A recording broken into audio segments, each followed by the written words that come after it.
kakaiba po siya dahil matalino po. They are very intelligent, ang mga python. Ang itong reticulated python. They're very intelligent and they have a good eyesight.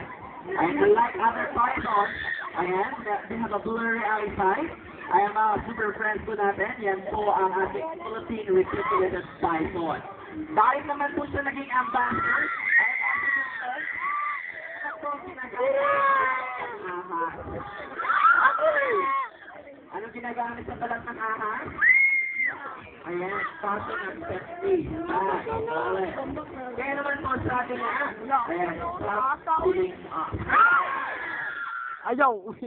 Ayan, papakita po natin paano po siya mag-constrict. Alright?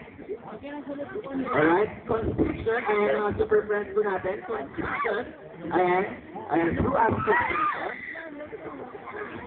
I-rock na po yung spray. Yan lang po ang hinintay, ayan. Pagkikila kuya.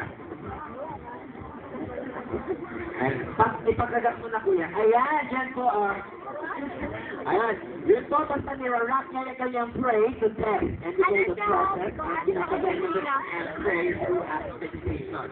Ayan, tatanay ko po kayo, but why do snake always clicking their tongue? Bakit po palagi nakalapas yung dila ng ahas? Kasi always threat. Ha? Para makahanap ng pagkain. Other answer, why do snake always clicking their tongue? Kasi kasi always Para makasya, sensor, makaramdam ng kalaban. Ayun ang ticket. Ha? Why? ayaw yung kutso.